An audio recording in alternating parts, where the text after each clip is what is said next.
What's going on? Welcome to another episode of the Impel Fort Podcast. I'm your host, Leon, and that's my co-host, Renee. We got my boy, KP. What's going on? And Larry's going to join us in a little bit, the modified gentleman. He'll be in here in a little bit.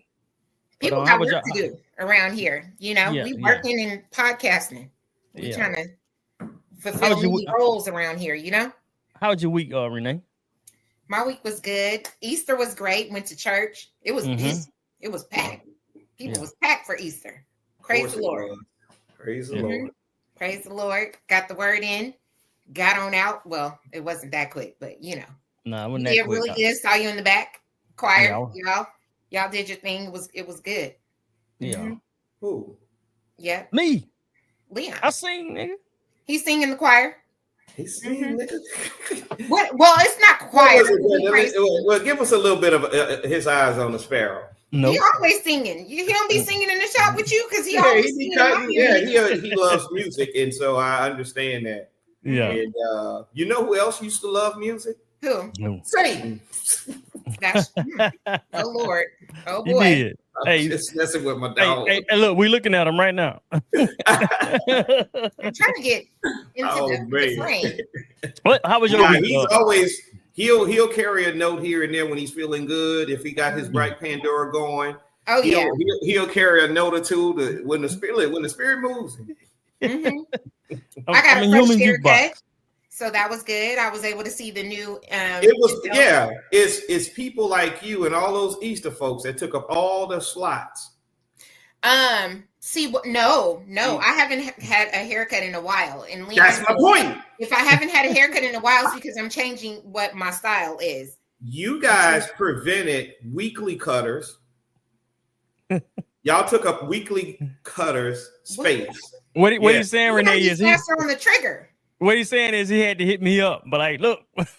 I went to go book and he was unavailable from now to next year. I say, boy, these Easter folks here. He's a ball daddy.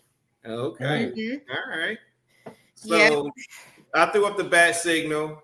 Leon went into his bag of tricks and he took care of your boy. Oh, he got you? He went to a little bag of tricks. Listen, I don't know if you've ever been that much to me. Get it right. I ain't never did that. I'm not talking about being over backwards. You got to come weekly. Listen, he could set his watch to me, but Renee, he could set his watch to me. You know what I'm saying? He know that he gonna get $500 from me every month. I mean, well, yeah, you might want to continue to go because I'm not doing that. I'm not doing that. Normally it's bi-weekly. If I want to change up, you're not gonna see me for like a month or two because I'm thinking of something different. I don't know, KP. It's about to be summertime now. She might be back. I'm outside. She might be outside. Yeah, I'm outside. Yeah, I'm be outside. I would. That's a good thing. Oh yeah, Renee. I would make it our. It should be an exercise that you guys. We should be first on the trigger with this movie Sinners, of breaking it down. We could do a whole podcast on all the symbolism in the movie, all the messaging, the overall. Oh my God! I'm gonna go see it this weekend. I'm gonna go see it. No, you need to go. You listen, Tommy. You don't work. Go. I'm just messing with you. Female Tommy that don't know. Wait, does he really know me though? No, I'll just. Hey, you know they say you throw a rock in a pile of dogs. Listen, the laptop travels far and wide. No, it's actually one of those movies. I guess it was opening weekend, and we slept on it because the trailers has it as a horror movie. No doubt, it is not a horror movie, but it is horrific. And this movie was made for us. It was made for us. We're gonna feel it and understand it more than someone that's not of the community. They're gonna see their role in it. They're gonna see parts, but there's gonna be parts they're gonna be looking at it. You're like, what does that mean? We're gonna be like, okay, yeah, we know what that means, right? Right. I want to talk about it so bad because I went and saw it today at 1:00. And so the problem is we're gonna record this in advance. It's kind of like, yeah, I know. It's kind of like you win the lottery and you want to be outside, but your friends got to work, you know? Exactly. So it's almost like, why even have the money? Right. That's true. Unless you free your friends up, pay off their mortgage, pay their house, and be like, hey, y'all ain't got no bills. Let's be outside, all right? So that's what it kind of feels like, because no one has watched it that I know. Mm. Yeah, you're the first one to get out there. But it was crowded. The theaters, it was packed. And she went to the late night one, and I was going to join in, Lang and myself. We were like, oh, we can think about it. She showed us the seating chart. It was only one seat left. You need to go now and book. Y'all, go do South Point, go to IMAX. Mm-hmm. Go ahead and purchase your tickets now. Pick a time you're going to go. And I would suggest when you go, of course, I'm going to go see it again. I'm going to go see it again this weekend. Because there were a lot of stuff that, I was just caught up in the moment. Yeah. That I kind of miss a lot of the, So why are they labeling it as a horror movie? I have seen that. The trailer is, for me to tell, I had no idea what I was going into. I saw the clips of it looking like a horror movie. But it's reminiscent of, if you guys saw Lovecraft Country on HBO. If you guys didn't see that, okay. I remember. That was, I remember it, but I didn't watch it. Yeah, it's similar to Watchmen. Did you guys watch Watchmen on HBO? I don't watch a lot of movies. Well, these were series, and they were, and if you watch Watchmen, the same director did, if I'm not mistaken, she did Lovecraft Country. And it's very well. And Ryan Coogler, there are a lot of execs that are talking about the movie without me giving it away, but I will tell you this. There are a lot of Hollywood execs that are fearful about this movie and the deal that Ryan Coogler actually was able to get. I did see that. They are on record.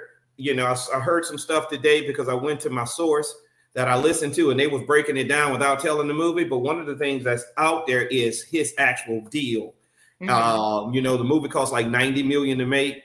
Mm-hmm. And Ryan set it up, to number one, he set it up to get a lot of things that most movie producers or directors never get. He when he shopped it, he said that he wanted the rights of the movie to return to him in 25 years. I think Mel Gibson owns The Passion of the Christ. And there was one other movie out there like that, because this thing could spawn on to different series and it can get really big. Well, he's going to own the ownership of it after 25 years. It's going to come back to him. He worked that in the deal. He also worked in the deal that there are no, the cut is the cut. No movie, what would we say this? Movie studios could never come. They can't come to him and say, hey, we don't like that. Take that out. He negotiated none of that.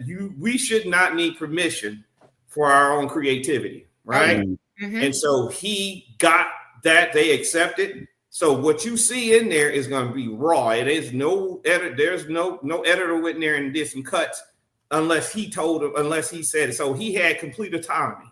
He also had in his deal where, a lot of times they have to wait till the movie studios to make their money back before the director and all them start to get paid. Well, he put it in his thing. He gets paid day one that box office open. He don't have to wait. That last money in, first money out. Yeah, he doesn't have to wait to get his money. He doesn't, because most of the times they have to wait till they make their money back for people to get paid. Not Ryan's deal. Ryan's deal, he gets paid immediately as box office open. There were some other things that were in his contract. And so you have a lot of movie execs that are on record saying this could destroy the movie industry. And what they're saying is these Black Americans are taking their power back. It's their creativity, it's their stuff, and they're taking ownership. And the movie is about ownership. And Ryan proved it in the beginning with his contract. It was about pure ownership. How can you create a thing and someone who can't do the thing tell you what you could do with the thing, right? Mm-hmm. I think Ryan is pulling the layers back and taking the lid off of that. And I think they were talking about the execs. They were like, this could be the end of Hollywood, right? And I know what they're saying by that. They're saying like how Tyler Perry did his own studios. Like, I don't need y'all to do my movies, right? Right. You know, so a lot of people are going to building their own studios now. We're going to produce and put out the content that we want to see with no cut. I love that. Yeah. So why was some controversy with him? Was it last year where he went to the bank? Yeah, he went to the bank and he was trying to withdraw some cash. And he wrote it down on a piece of paper because he didn't want to say out loud. He didn't want to say out loud how much he was drawing. He had his mask on, and they thought he was robbing the bank because banking while black. He's and so of course they had to issue an apology, and they're like, you know who that is, so the money's in the account. He's presenting ID along with a note, right? So, and he provides a good explanation as to why. He wrote it on the note, right? He's from California, no different than us from being Oakland. You're like from Oakland.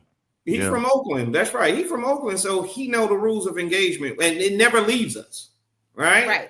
So if I'm about to pull out about 15 stacks out the bank, I probably don't want to say that out loud, right? Now because we all know that there's a threat of somebody ear hustling, someone seeing it, or this and that.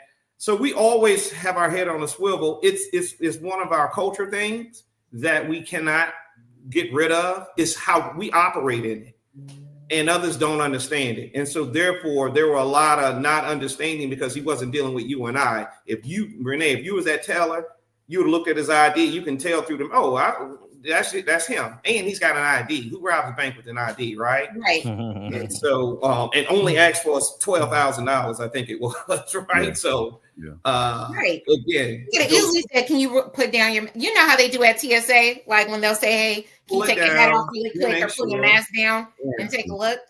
Right. Was that you can see his account has ample enough money, more than what he's asking for in it, right? So.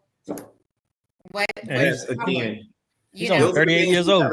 Those are the things that we have to navigate. But I will tell you guys, Senate is a must see. I can't wait till all y'all see it so we can have the discussion. I'm gonna go see that tomorrow. You got me hyped. Yeah. I'm gonna try to go see it this weekend. Yeah, it's on my list. See it in IMAX, Larry. Yeah. I'm gonna hit the gun range and I'm gonna go check out Sinners. That's what's up. So let's get to this topic right here. I'm excited. The Blacklist. The Blacklist. I used to watch the show called The Blacklist, but this is a different Blacklist.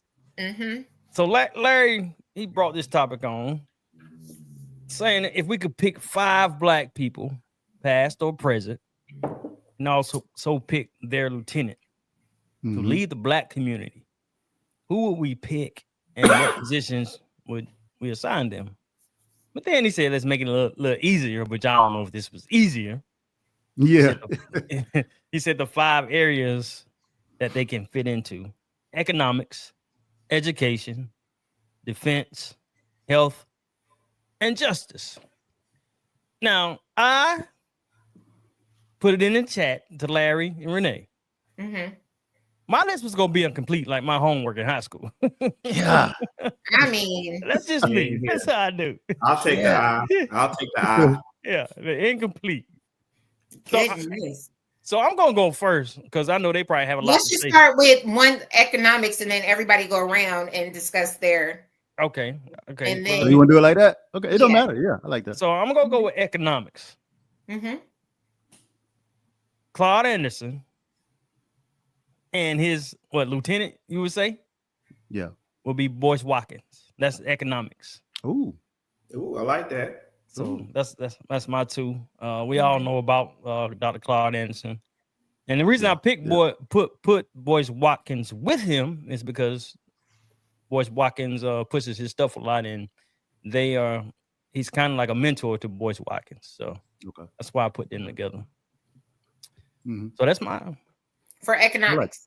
For economics, yeah. Okay. Who wants to go next? Well, the 2 people that didn't do their homework. So So I would, if for economics, I would probably go, and now see that he has to have a lieutenant. I would go with someone that's not really out there like that, but Robert Smith. to be an economics leader. Okay. Yeah. I would go with Robert Smith because I knew he's going to do, right? He's been in the rooms. He knows how to move. And he's an actual billionaire, right? True. And I think that he represents because I know y'all say and why, right? I think that he represents us in a classy way. The other person who I think, and this is not, I'm gonna probably take this back, but his lieutenant would probably be somebody like Byron Allen. Because it was between him and John Hope Brown, but Byron Allen, who brought the Weather Channel, the thing he does a lot. He's actually taken on Comcast. He's taken on all these big giants by using the 1866 Civil Rights Act to be able to make and enforce contracts. He's business-minded. He's very business-minded, and it has a lot to do with that. So I would say, Robert Smith and Byron Allen, I'll be cool with them being at the helm of my economics. I like that Byron Allen one. I didn't think about that one. That's a smooth one. That's a smooth one. Mine was similar to Leon's. I had Claude Anderson because of Powernomics. But my lieutenant was a little, I don't know. My lieutenant's a little controversial. Now, I said it was going to be John Hope Bryant or it's going to be Myron Golden. Both of them are extremely successful businessmen. But one of the reasons why I think Bryant is controversial is because he's a true capitalist. He's 100% capitalist. 100% capitalist. Now, the thing about Claude Anderson is that he has vision for the culture. He has a full vision. Yeah, he has a full vision for. Whereas Bryant he's almost a vulture. Yeah, he's almost a capitalist vulture. You talking about Bryant? Yes. Oh yeah. But with Claude Anderson, like he has vision of, hey, this is how Black people should conduct themselves moving forward into economics. So he has a vision for the culture. But I think Bryant would be a good lieutenant or advisor to him on that full capitalistic scale. Mm-hmm. But Claude Anderson can tell him, yo, calm down a little bit now. We got to make sure we focus on our people. Calm down. Because lately he's been doing a lot of interviews saying that we need to have more business-minded white men because they hire more Black and brown colored people. Is that who was that? John Hope Bryant? Ryan said that. Yeah, he said that. I think he was saying, but you know what, Larry? In his, I hate that I'm about to defend him. Let's do it. That's what I think in his defense, he did say that, but I don't know if you saw the whole clip because he's been parroting that talking point, and the talking point is we need more white educated white men, white straight men. To drive the economy, to drive GDP. And I think he's saying this satire because he comes right back and said, you know what, even if we had that, we still fail as a nation because there's not enough educated, straight white men to that's what he said. Drive GDP. And he was kind of like, so I cake for y'all. Like, hey, let's get more white men, more straight white men to drive it. But you know what? If we get all of y'all, it won't be enough. The economy still fails because it's not enough for y'all to drive it. Being that Black and brown people and Asian people make up 40% of the spending. The workforce. The workforce. That's who's going to drive GDP.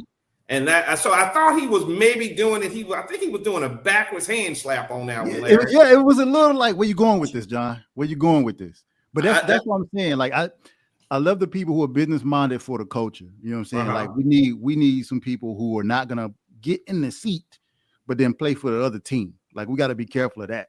Oh, y'all gotta watch Sanders. Play for the other team. Yeah. So that's what I'm saying. There's a lot of that. Claude Anderson, John Hope Bryant, or Myron Golden. Both of them were very, very business minded. Right. Myron Golden, I think he's not a capitalist too, but he got it out the mud. He's a little more straightforward. Yeah, he got it out the mud too. But he's also, not only is he's economically sound, but he's just like, he's intelligent. Like he'll take his time to study something further, something that shouldn't even be economical. But he has the mindset to go and let me educate myself on this so I know more about it. And so I like somebody like that too, because there's some people who are just like, that ain't my lane, so I'm not gonna look into it. So. But yeah, that's my two. I'll do Claude Anderson and Bryant. My two are not I wouldn't call them self-help gurus because I would call John Hope Bryant is, to me, he's a self-help guru. He talks about money. He's a consultant. Yeah. All of those things. I think everybody we named would be considered self-help gurus.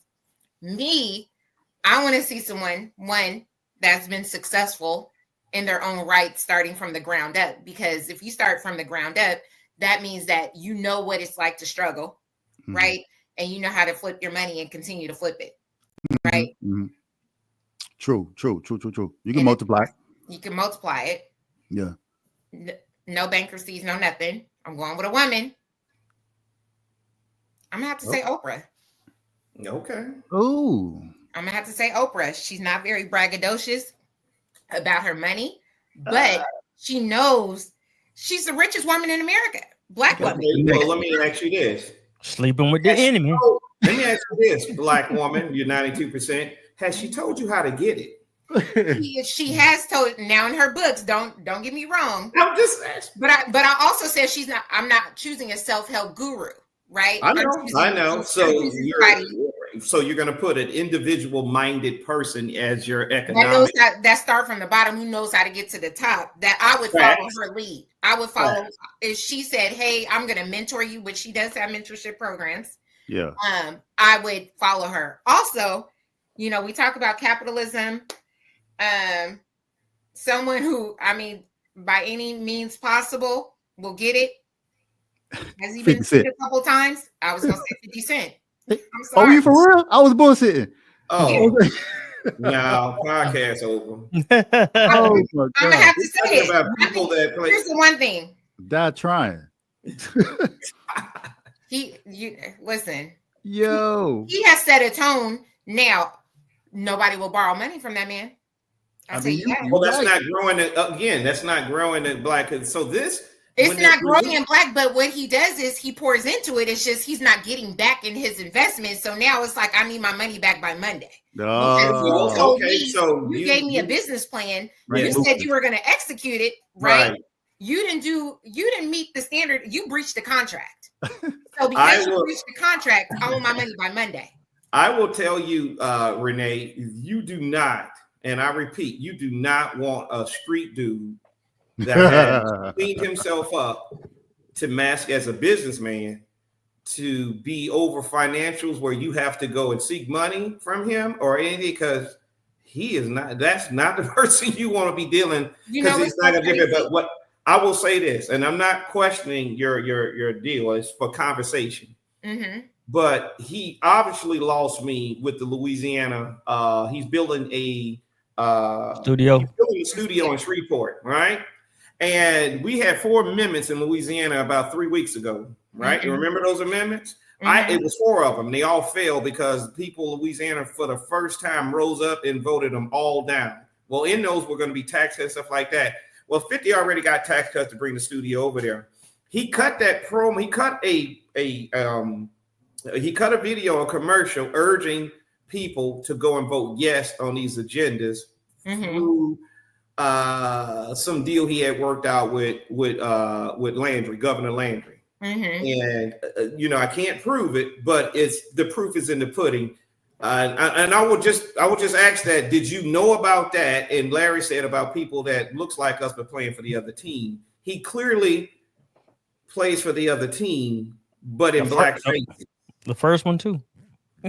Cool. Talking about Oprah. I know Leon ain't talking about. So Renee, you can't jump on her about her list, man. I don't want to. I'm not, but we should be able to push back a little bit, because I want y'all to push back on me. We're talking about our leaders. We should be able to push back. I'm just saying, like, from a financial standpoint, what's so crazy is that when you said a street dude, right? And we talk about John Hope Bryant. When I was listening to one of his podcasts today, he talked about street dudes and how business minded they were. Very business minded, but you don't want to be in business with them, is what I'm saying. Frank Lucas. I mean, that's all, and that's all I'm saying. I'm not. There's a way to read. It's my background. It's my background, And I'm just saying that if I had to choose, I probably wouldn't get to do some square dealings. Probably wouldn't be that guy. Actually, Tyler Perry was on my list, but I chose to go with 50 Cent because he just popped up. Because wait a minute, you must just change your list because you said you had all women. No, I didn't have a lieutenant. I didn't have a person. Oh yeah, so it was going to be Tyler Perry, but after Oprah. But only because he had popped up because Yee's statement today. So he gonna jump on that statement today. Yeezy's announcement today. Well, that's a different episode. Oh my God, I just got that not too long ago. I was like, somebody take bro phone. It jumped crazy. But anyway, we ain't gonna go there. Yeah, I don't even know if we can even discuss that. No, we ain't gonna go there. So let's get to the next one. Let's go to the next one. I thought it was funny. I thought it was like, but you know what? It's also what I'm saying is, it's real. I thought it was funny the fact that what he admitted and how he did. So anyway, I've been doing my cousin for I was 14. Yeah. But the thing I don't know if anybody caught. He said, "Well, because Leon." Don't use my name. No, you don't use my name. No, I'm saying we have a certain. Let me finish, Leon. You're gonna like. Listen, we have a certain age where we remember the Playboy magazines. And I remember find them under the bed, and we would go find. Most of the times it could have been our dads or the man our mom was messing with. Right? We gonna find those magazines, right? And we're gonna go and we're gonna look at them.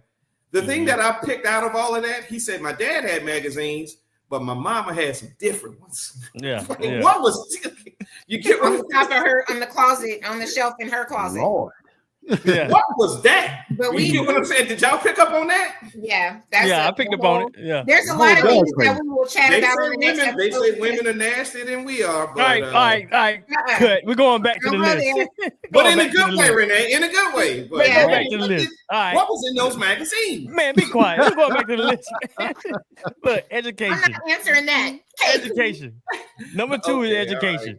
Look, I want to go first. Okay. No, go from the dirty magazines to education. Go ahead. You can go first. No, who do you guys think I would pick for education? No, Michelle Obama. Renee went last, and fellas, we should have let her go first. In honor of ladies. No, I said I want to go first because I know they like to elaborate a lot on what they. You did right. I'm just saying. So at this point, I would think. Go ahead. She can go first. You knew who I would pick, Michelle Obama. That was a given. Education. Yeah. I knew she was up there somewhere on your list. Yep. Yeah. Okay. That's a good one, though. That's a good one. She was top of her class. She worked hard. She's an Aquarius. Okay. Don't bring them zodiacs in here. I know, right? She let them zodiacs. Oh my God. She's a straight shooter. Okay, she is. I think you got a good one with that one. Listen. I couldn't think of. I mean, of course, I probably could think of. There's many other people, but it would be her. Now I'm gonna be honest. I probably would have put her in a different department, but I get it though, like the Department of Justice. But yeah, I get you. Wait till I get who. Yeah, she's a trained lawyer. Also, when we think of justice, I'm gonna throw this out. Justice, I need you to think of first chair and second chair. Okay. Cool. Who you got for her? Just one. When you go to prison, there's always a first chair, then you have your second chair, right? Yeah. That helps you. Yep. Okay. It's like the orchestra. Yes. Michelle Obama education. Y'all know I love her down. Got it. Who a lieutenant? You got one? For education? Yeah. Oh my God, girl.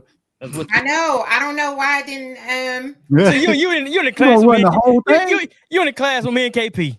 It ain't hard to make us look bad. Yeah. Yo, chill out. You in the class? It ain't hard to make us look bad. We in the back break playing pencil break. Yeah. Right? No, I'm just going with Michelle. Okay. She got it. All right, who you got, Leon? Oh, okay. So education.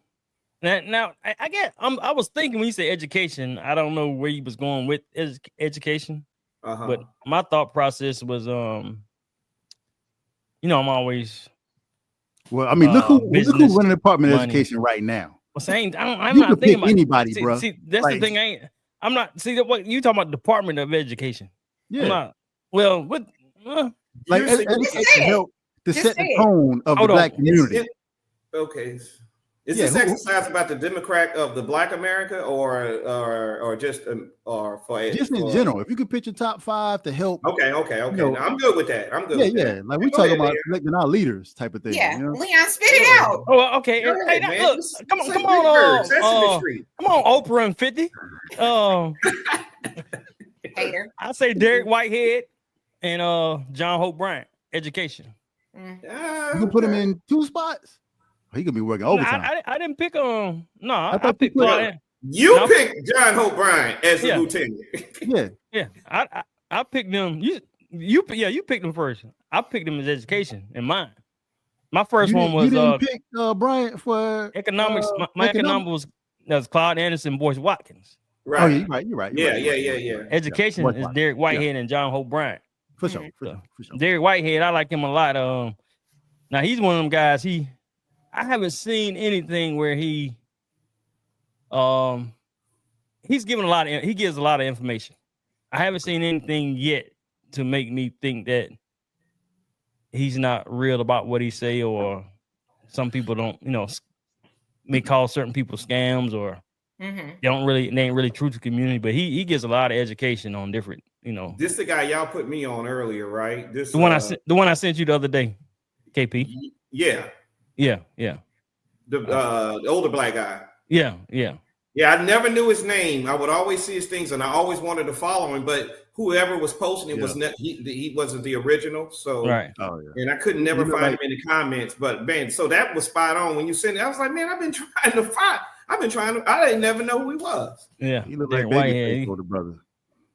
Yeah, not Babyface older brother. Mm-hmm. So that's my education. Larry, you kind of own something with that. It's the hair, man. Okay, who's next?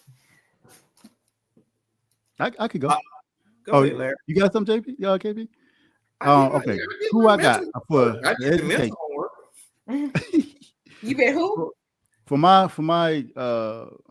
I guess you could say secretary of the Department of Education is LeVar Burton from goddamn Reading Rainbow. Because one thing, he's a lot of advocacy after Reading Rainbow. That really, the dude is amazing. Yes. He legit. He is. He cares. Yeah. He cares about black people. I didn't think about that, but I've heard. He has a lot of advocacy. Right. He was the whole reason why I even thought about this whole idea, because I saw him doing an interview somewhere, and I'm like, you know what? I like LeVar Burton. He was in the Department of Education for sure. Mm-hmm. Definitely, man. Man. Like he's intelligent. He's got a high level of common sense and comprehension. Like you ain't going to finagle him. You ain't going to try to hit him with no under the table shit, because he'll catch it. You know what I'm saying? He's clever. He's clever. You know who I would have thought of who would be my second? What's his name? He ran. He's an actor, and he ran for he was running for governor. You're second in what, for economics? Yeah. No, education. He was running for. I don't know. Arnold Schwarzenegger in Detroit. Was it in Detroit? No, Arnold Schwarzenegger. He was an actor. He black man. Actor. I don't know. Out of Detroit. Was it Detroit? You say he was an actor. Green eyes, light skin, green eyes. Oh, that's Jesse. Terrence Howard. No. You're talking about Jesse. You're talking about Jesse. Oh God. Hill Harper. Okay, Hill Harper. Oh, I don't know who that is. Oh, yeah, you know who Hill Harper is. You know who Hill Harper is. You see him, he was running for Senate in Michigan. I knew it was something. Mm-hmm. No, Hill Harper. Oh, okay, yeah. I know it. See. Yeah, you'll know him, Larry. And you would put him Department of Education? Mm-hmm. Yeah, okay. Larry, if there was a really nice interview with LeVar Burton doing with Lawrence Fishburne. Mm-hmm. And it was like he was talking about it. So he's very connected to the culture, and he's talking about how he kept those shackles from roots above his mantle to remind him of why he did. I saw that. Yeah, you saw that. And that's what I'm saying. Like, he's really dialed in. And not only that, Reading Rainbow dude, they tried to cancel him for saying fuck. Yeah. Oh yeah, he'll cuss me out. Lawrence Fishburne said, "You can't. You getting canceled for saying." He said, "Well, you can, but there's gonna be consequences." Yeah, and that's what I like about him too. I grew up on Reading Rainbow. I love it. He read a book that had "fuck" in the title or something like that. Yeah. And he read the book because he does a lot of readings. And he read the book. So I could see you going with LeVar Burton. My person, actually, you guys don't know. I'll try to tell you guys, but my person and my lieutenant, my first person would be definitely education, would be Dr. Greg Carr. If you guys sit under Dr. Greg Carr and his teachings, you will never be the same. You will not be the same person. You will be so well-rounded, educated on just everything. And he talks into today's vernacular. He's a trained. I mean, he went to law school. He's a lawyer, but he teaches at Howard. He teaches Africana Studies and he teaches a hip hop class. But more importantly, you'll see him on Roland Martin. You'll see him on he got his own show on Urban View Wednesday, Thursday, Fridays in the mornings. And then I watch a lot of his podcasts on Saturdays. And a lot of the stuff you might hear me regurgitating is his stuff that he put into me. He'll say stuff and I go down a wormhole. When I talk about education, because he's really big on education. What's his name? Really big on education. And so I would have Greg Carr. Yeah, Greg Carr. You cannot sit under this man and not come away uneducated about everything. He can teach anything from Meta Netra in Africa, the hieroglyphs or stuff that happens in France. He knows what's going on. I mean, this guy, and then he can tell you to the date of things that are happening here with the educational background of how we should have been taught, right? So if he's talking about the Louisiana Purchase, and we learned about the Louisiana Purchase, how we bought it, from French 4 cents on the dollar, well, you're going to know why, because he's going to teach you why. And that was because Toussaint Louverture and John Duc Dessalines, all them guys in Haiti was kicking those French, they were kicking Napoleon's ass. And they was running out of money, trying to take over. They was running out of money, and he had to sell part of Louis, which became the Louisiana Purchase, and they still kicked their ass. And you learned that story of the Haitian Revolution, which prompted the Louisiana Purchase. So what I'm saying is, you sit under this guy, you're gonna learn what we were taught in school, but you're gonna learn what happened before and what happened after. And it's not gonna be Black history, but it's gonna be Blacks in history. And so, how you spell his last name? Oh, it's one G with two R's in Carr. Yeah, 2 R's. Greg Carr. Yeah, Dr. Greg Carr. And his lieutenant, it will probably either be Toni Morrison or Joyce DeGruy. You just can't go wrong with either Toni Morrison or Joyce DeGruy, but I really like Joyce DeGruy, man. She breaks things down education-wise. You can tell she's an educator. For sure. Yeah. Yeah. I like those. Yeah. Well, hold on. Okay, so LeVar would be my one in charge, but my lieutenants, I actually was going back and forth between 3 lieutenants. It was either going to be Bob Ross, Mr. Rogers, or Neil deGrasse Tyson. I went with Neil deGrasse Tyson on it. Who is Mr. Rogers? Don't you play, Leon? Hey, come on, man. Wait a minute, I'm asking. Who is Mr. Rogers? Bro. Won't you like to be Mr. Rogers' Neighborhood? You didn't watch Sesame Street? Oh, you wait a minute. I know I'm slow. Did you watch Listen. I know I'm slow. I know I ain't graduated high school. Before I say what I'm gonna say, always something with him. It's just never. Hold on. I'm about to mute myself. Hold on. Hold on. Mr. Rogers, he wore the sweaters. With the sweaters. Would you like to be? Tell me something. Is he black or white? Mr. Rogers? He's white. He's white. Okay. He's white. Okay. Okay, Leon on something, Larry. Leon got you now. Hold on. Listen. I know I'm slow. Like I said, I know I ain't graduated high school, but I could have swore y'all said black. No. Your top 5 could be black. Your lieutenant could be anybody. Okay. Yeah. You're changing the rules now. I ain't see that in the thing now. Yeah. Well, who you got? Who are we working on now? Because Leon, I ended up going with Neil deGrasse Tyson. Don't blame that on Leon. Look, I can read. I ended up going with Neil deGrasse Tyson. Have a GED, but they both black anyway. But I like Neil deGrasse Tyson because he can explain a lot of complex theories.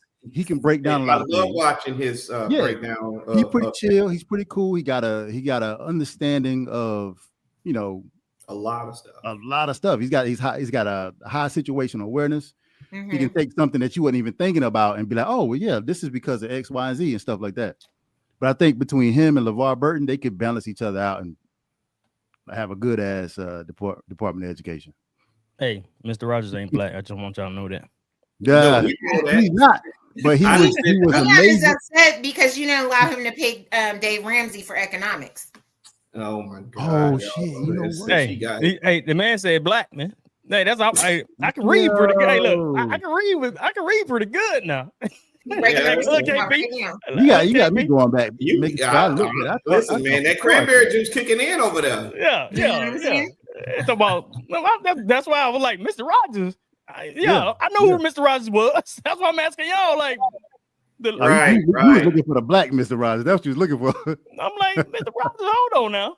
He said black. Well, he could be officer friendly. Whoever that black guy was that came and put his feet in the pool. Yeah. What's the next one? Defense. No, Leon didn't do his. Oh, go ahead, Leon. Education. Yes, I did. Yeah, he did. Oh, I did Derek Whitehead and John Holt. Oh, that's right. I'm sorry. Okay, defense. Who wants to go first for defense? That's where my homework is incomplete. Okay. I'll go with defense. I'm only gonna go with one. Well, go ahead. Black woman. Okay. Nadia West. Nadia West. I know the name, but she is the highest ranking woman to have graduated from the United States military. She's a Surgeon General of the United States Army Medical Command. She received 2 Distinguished Service Medals, Defense Superior Service Medal, Legion of Merit. She has 4 of them. Okay. Black woman. Yeah, she is. Okay. That's for defense. We need, All right, listen. The Dora Milaje, those women, they protected Africans. Those real protectors. So I could see that. And then second, I guess I'll choose a man because the other person, she was dead, passed, but that would have been May. But I'll go with Raymond Dingle. Who is that? Raymond Dingle. Make us know him. I gotta look him up. Make us know him, Renee. Lieutenant General, Surgeon General of the Army United States Army Medical Command. I don't know nothing about them. He has 2 Distinguished Service Medals. He has 3 Legends of Merit, and he's a Bronze Star Medal. Okay. All right. He'll do something for the culture. Okay. Hey, he in there.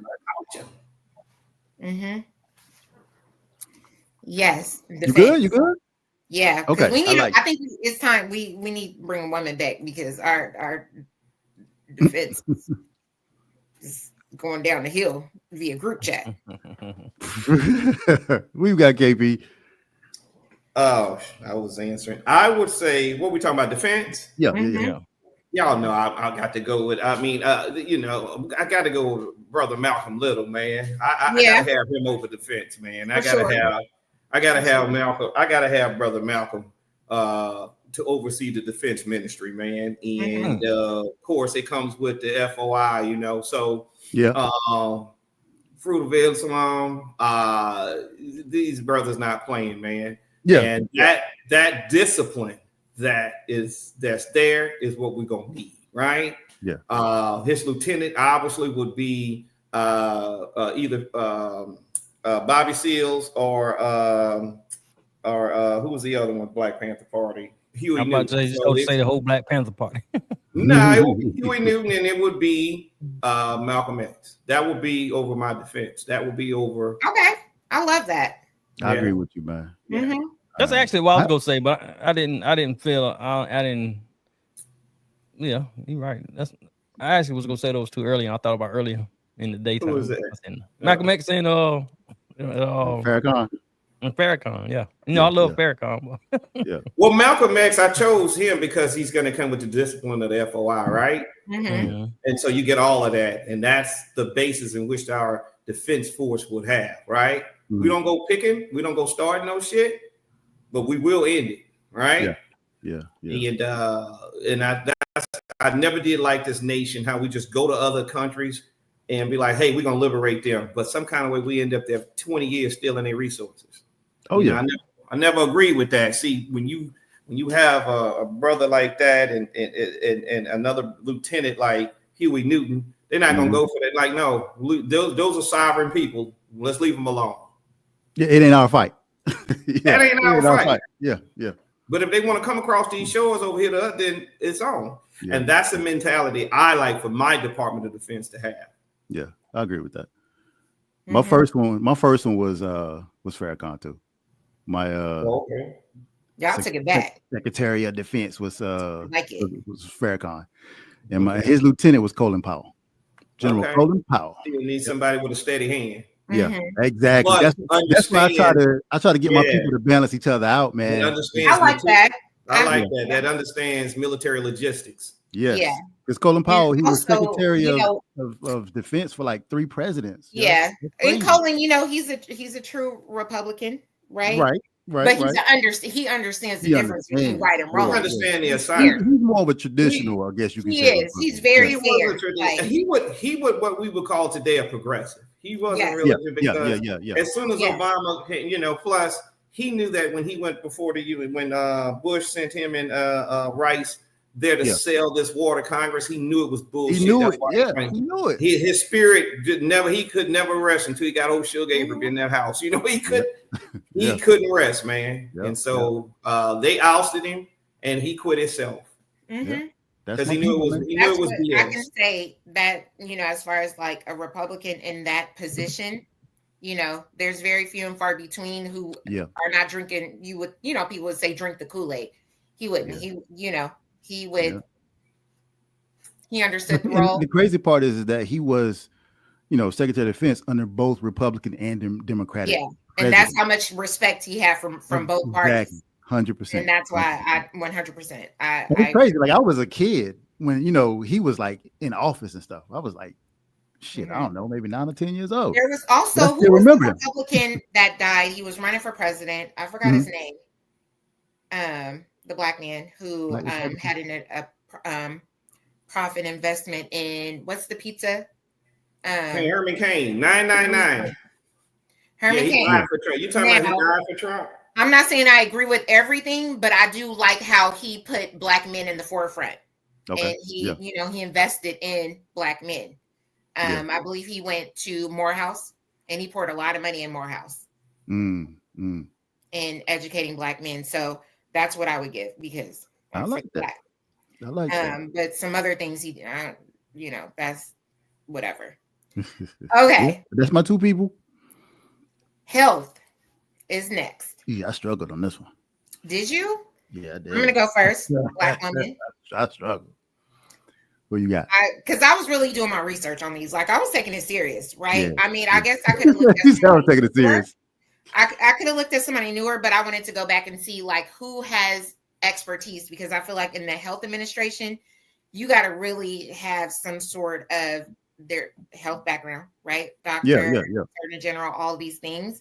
And I'm going to go back to Jocelyn Elders. She was the first African American woman to head the U.S. Public and Health Services under the Clinton administration.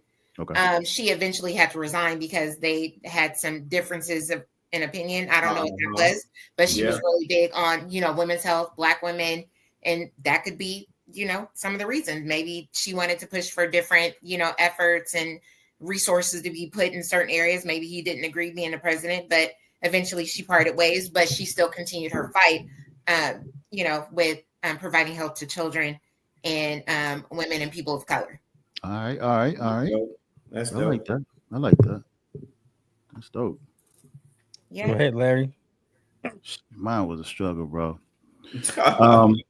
I wanted to put Dr. Sebi on there, but his kids say he was a fraud. Yeah, exactly. And like there's a lot of there's half and half information, like, yo, he's amazing. Then he was a fraud. And it's like, yeah, I think he would have been good. How was it? What if how was he eating fruits and berries in public, but McDonald's behind closed doors, like Leon's and RFK? How would they say he's a fraud? And he won a case in court by himself. That doesn't mean that winning the case on I would say merit, or remember the loss is it's not what you know, it's what you can prove, right? Mm-hmm. So they couldn't. He won because whatever the allegation was, they couldn't prove it. Yeah. So that doesn't mean that it was that he did not do it, or he did not do what though. What was? I don't know, man. That I do not know. Yeah. What's the fraud, Renee?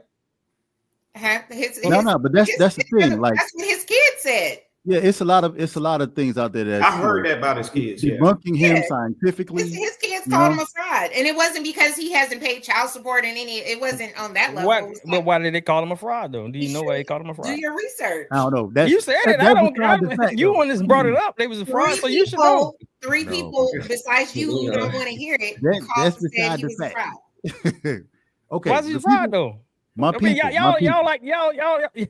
Sir, Google everything else. Leon, we're not agreeing. We're just saying that those are how was he a fraud though? That's what I'm saying. How was he a fraud? I don't know. Yeah. He got the same kids still trying to sell his products, but he was a fraud. Mm-hmm. Listen. Come on now. Go ahead, Larry. I mean, my mindset was picking him because I think he does have, or he had, the best interest of our people health-wise, talking about staying away from processed foods, juicing, staying raw, eating vegan, things like that. And I think we do need, that type of mindset in our communities. Even with the other guy you and I watched, Liam, the juicing guy, Harold, that's out in Charlotte. He does a lot of juicing to help fight cancer. Mm-hmm. Yeah, right. Does it really fight cancer? That's a whole other story, but hey, he's still alive. Why don't it fight cancer, Renee? Right. Why don't it fight cancer? Right. So there is a documentary on we about to get into something else. On Netflix about it. We'll talk about it on a different day. You gotta learn what I learned when you watch when you fall under when you listen to Dr. Greg Carl, you question everything because everything is like you so when you tell me about a documentary, I question it. Who was it? Was it the social structure? Meaning not us that produced it, and what agenda are they trying to sell? Right? Not saying that you're wrong, but I will say this: I will trust what God naturally put here versus what man created. Exactly. To be a cancer fighting agent. It's scientifically proven that there is healing in the plants, right? So whether it's angel root or ginger, and you mix it with a dandelion, and now I will trust that moreover than I would trust what Big Pharma is pumping out to me. That's all. That would be my stance on that. So. True. You're right in questioning it. You should, Renee. I love that. But it just when we can't come to a consensus and all agree, then we'll just go back to the science. And the science is that there's healing in plants. Oh yeah. Nature. My people I ended up picking, right? And I had to do some research on them because I didn't, they're not like public figures that you're gonna see on CBS and all this and that. But the first one I pick is his name is Griffin Rogers, a medical doctor who directs the National Institute of Diabetes, Digestion, and Kidney Diseases. And those are main things that hit the Black community. Exactly. So he's the lead director of that, but he's also a medical doctor that has been doing steady research and understanding those diseases that specifically hit our communities. And for his lieutenant, I pick another doctor. Her name is Valerie Montgomery Rice, and she's also a world-renowned researcher. But her area of expertise is exploring infertility and addressing maternal mortality rates among Black women. So I try to find two leading experts in the medical field that actually are currently doing work for our community. Yeah. Rice is definitely. I think I listened to her interview with her last week. She was on Karen Hunter's show, and she was talking about infant mortality. She was talking about, for all that stuff like that. Yeah. And I thought it was in. So I was aware. I think it was last week. I was listening to her interview. That's dope. I think health was a hard one for me to figure out because I'm thinking like, damn, when I think of Black community and health leaders, who comes to mind. And I struggled with that. That's a problem though. You know what I'm saying? Like thinking of that, like we can rattle off entertainers and all kind of other people that could be influential in our communities, but who are we looking at health wise that is setting an influential tone in our community? So I like that. Yeah. My health is Aries Latham and Dr. Bobby Price. Aries Latham, he's over there in I think Panama. Okay. He also has a culinary school. He deals with a lot of fruits and juices. You said Aries Latham? Yeah, All right. Look him up if you can. He's let me see what the name of his culinary school is called. And y'all know who Dr. Bobby Price is, right? Not I. So he used to work in the medical field, but now he has his own fruit farms in Florida. And he it's something about those true studies of medicine, always reverting back to plant-based medicine, plant-based herbalist, holistic type of healing. They get away from the pure medicine of big pharma. That's amazing how they get, and it's all our people. If you look at it, right. They get the education. They kind of like, the true education of exactly. Staying away from pharma. I noticed there's a pattern with that. Yeah. You focus more on prevention and not treatment. That's it, right? Yeah. Leon, I have. I mean, for this, only person I could think of was her name is Kizmika Corbett. Kizmika Corbett. I think it's KZZME. I think I ran across that one. Yeah, you gonna run? Yeah, you should. She is she's local too. Graduated from Chapel Hill. She was the one that was instrumental in Operation Warp Speed with the Trump administration, with bringing the Moderna vaccine with the mRNA. She did a lot of deep research in the mRNA vaccine. And it's her research, and it was her stuff that actually was allowed to bring it to market. That's dope. Yeah. I remember that. I remember that. Oh yeah, I remember that. Mm-hmm. Yep. That was Miss Corbett. Kizzy, I think they call it, but it's Kizmika or something like that. Mm-hmm. And I thought she would be dope in as far as my. We need to put all our people on the panel for help for Department of Health. Put all of them on there. I like so it. His culinary institute is called Sun-Fired Culinary Institute. Okay. Yeah, that's the name of it. That's what's up.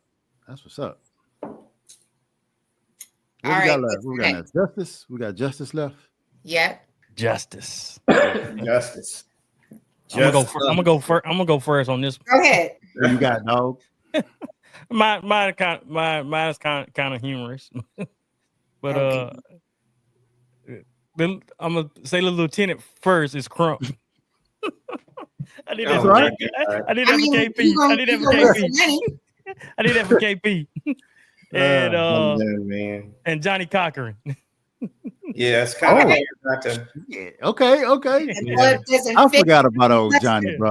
I ain't even gonna lie. I forgot about old Johnny. Johnny Cochran, just because you got OJ off. I used to know his daughter, man. She used to be she was a news anchor at a TV station back in my hometown. Oh, really? Yeah. Short too. She was like 5 foot nothing. Crazy. Wow. Small world. KP, Johnny Cocker's a good one. I would say for justice, it would be because he graduated from Harvard Law School, first Black. I would say W.E.B. Du Bois and Charles Hamilton Houston. Charles Hamilton Houston was the one Thurgood Marshall, and all them studied under him. Spotswood Robinson, all those guys studied under Charles Hamilton Houston, and he was the impetus that put them in there how to challenge the law and make the law work for us. And so you don't get a Thurgood Marshall or Spotswood Robinson without Charles Hamilton Houston, right? Nice. Yeah. So you don't get, so definitely that guy. I just had to put W.B. Du Bois in there because even though he was more of a lieutenant, because his background in the research of the law is going to be instrumental with pushing it forward. Yeah. I like that. That's dope. Who you got, Renee?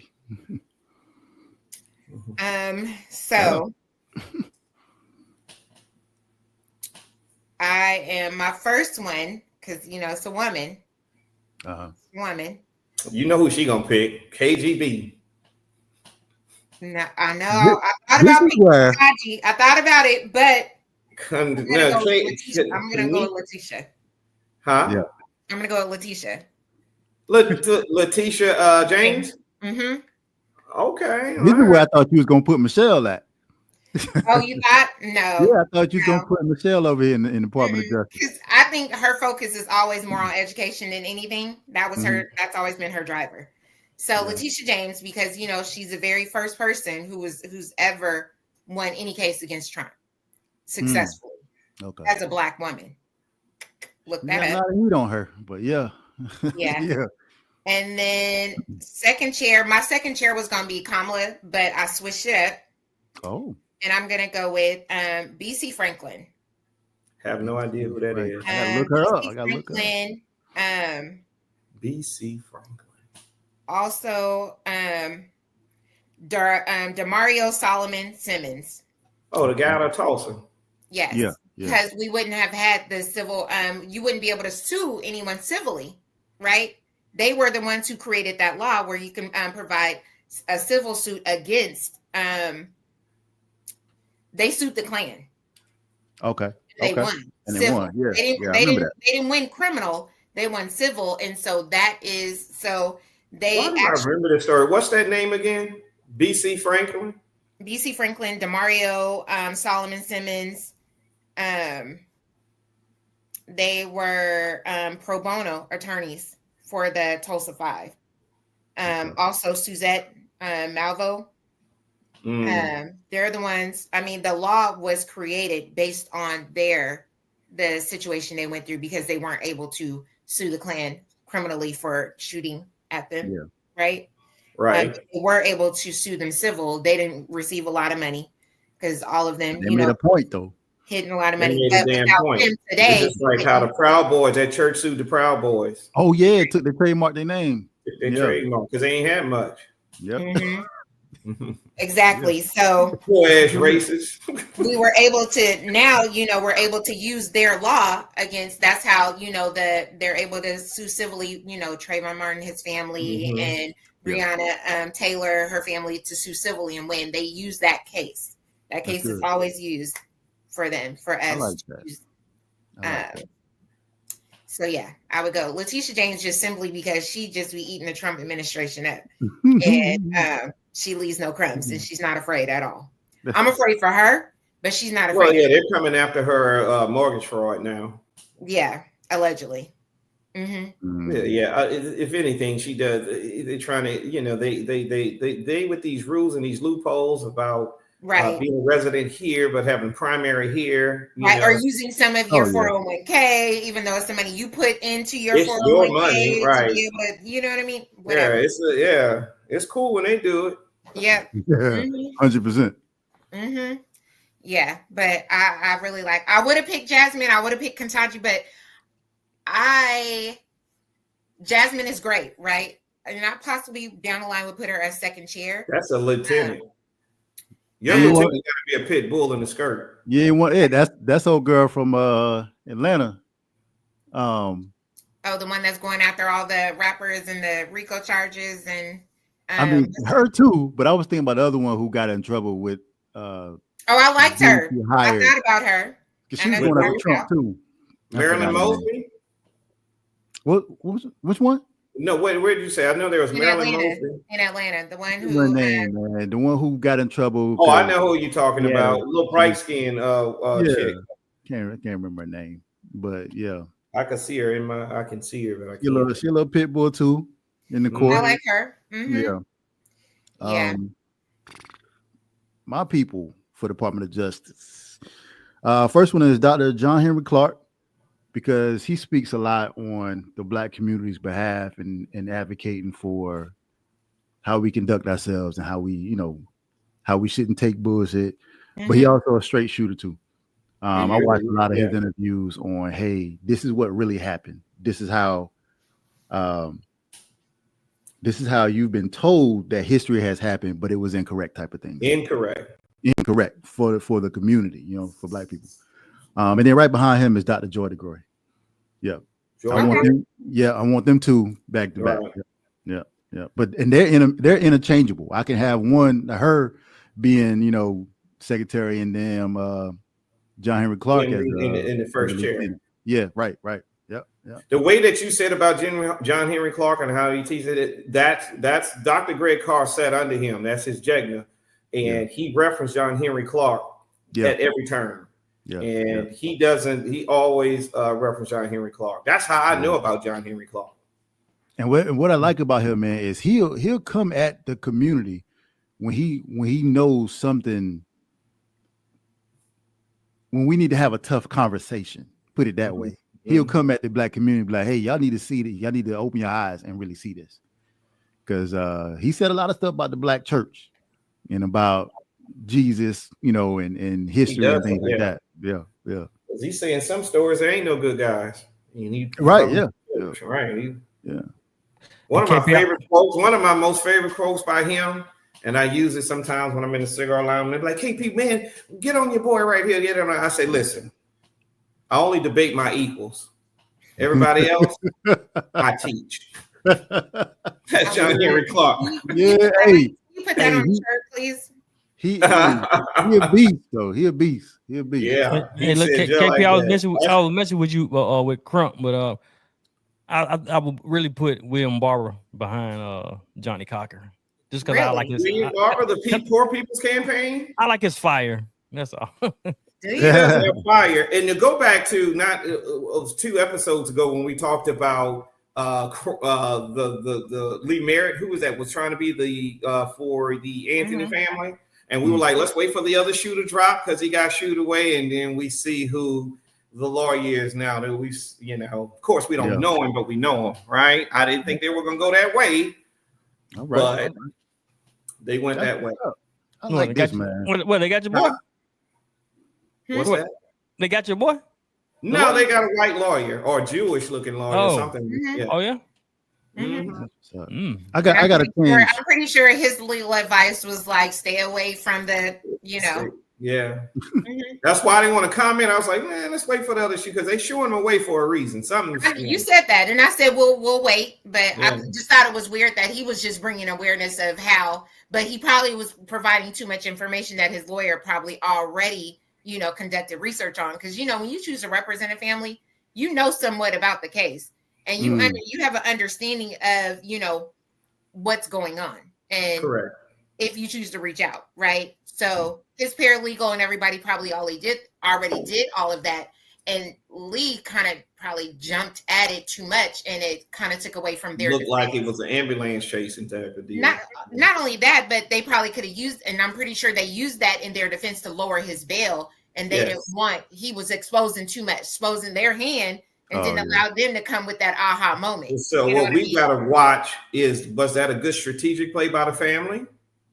I mean, it lowered his bail from, you know, $1 million to what, 250,000, I think. Yeah, but but I would say I would submit that any lawyer worth his weight in salt could argue that case based off of other court cases. That is very true, but it's how you present it, right? So there may be well known in Texas, because it's Texas, let's be honest, right? Not all judges are, you know, probably have a liking to Mr. Merritt and Ben Crump and everything that comes with them, right? So they probably wanted to leave all of that, you know, the media and the attention and everything that comes along with, you know, being under Ben Crump. They probably just didn't want that and said, hey, let me go with him. He's probably well known. The judge probably likes him, right? The judge is there because you want to find someone. That's what I'm saying. We're going to know in time if that was a strategic play and was it well played, or, you know, would it have been overplayed with Lee Merritt as a, you know what I mean? So I think it would have probably brought a lot of attention. And we don't know how the judges are in Texas towards, you know, the Lee Merritts and everybody that are so vocal without, you know, going through the standard process. I know when, my team, they deal with the court system, and I keep a sheet of, when they appear in court and the judge and, how they ruled and some of the things, some of the questions they asked. Was the judge a little bit off, or, did they overstep and they got outside of their lane, so that I know next time if we're going to that particular courtroom dealing with that particular judge, be prepared to answer these questions and just know how he's going to rule. Right. Yeah. So I do that. I keep that a different attorney. So again, one of the things you want to do is you want to hire an attorney that is likable. Oh, yeah. Yeah, KP he ain't like Crump, so they heard KP talking about Crump. I can. I'm gonna hire Top Dog. Fuck that. We gonna get Top Dog Law in here. I mean, Top Dog Law. I've heard about their commercials. I think I've seen a few online just based on what people provide, but definitely, I think this was a great learning experience, Larry. Oh, yeah. I think I got to change one of my people though for economics. So I got Claude Anderson in there, and I had Hope Bryant. I'm gonna take John Hope Bryant off, and I'm gonna put Marvin Sapp on there. Marcus who? Marvin Sapp. He wants to put Marvin Sapp. We'll put Marvin Sapp. Oh, since we pulling people off the list for doctors and health, I want to put Dr. Dre. I want to. Okay. So y'all was mad at me for picking 50 Cent because he grimy, but you want to pick Marvin Sapp, who's gonna lock us all in the room until we pay the money. Yeah. They're just joking. You was for real.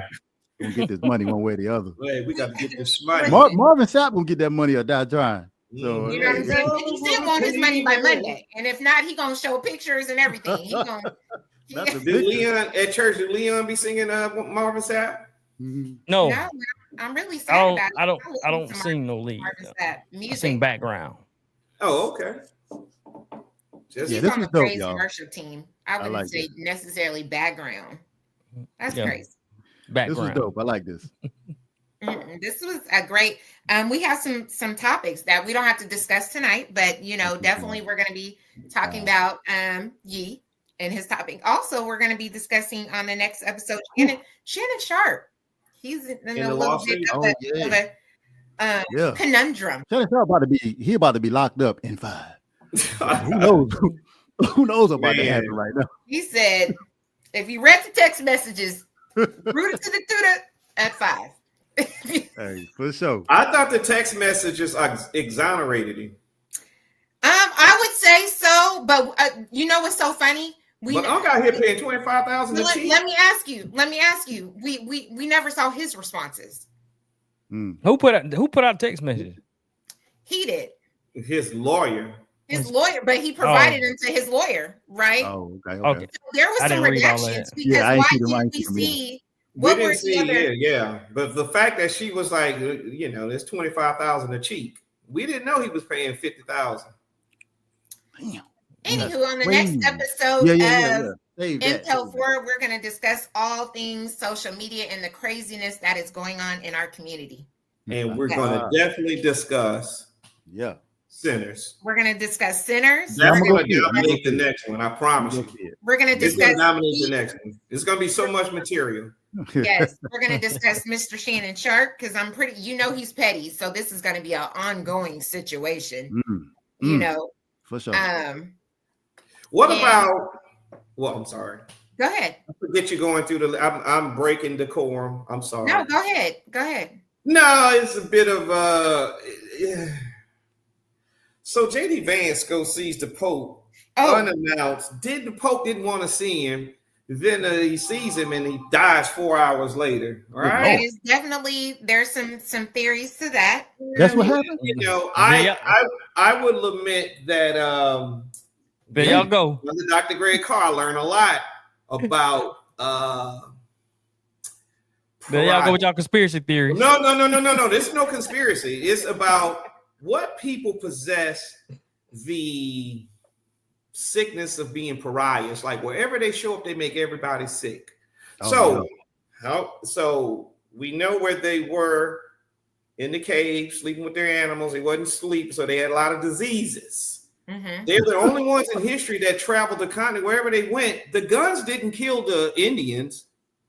Yeah, it was white man's presence, his sickness, just him being there, right? When you look in the Caribbean, when Christopher Columbus and all them got into and they was fighting the Taínos didn't die from gun. They died because of the contact. Yeah. I'm just saying, just like, no, you're onto something. Man, the man was already sick.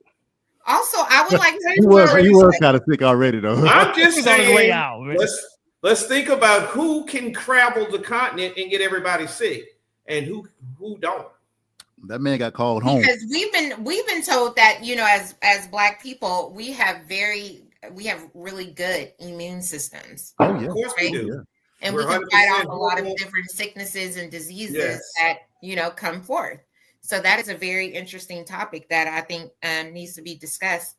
Also, I would like to look at, when we're looking, you know, our next recording is, let's look at a history of, you know, Happy Easter posts from past presidents until now, because there seems to be a discrepancy in these updates.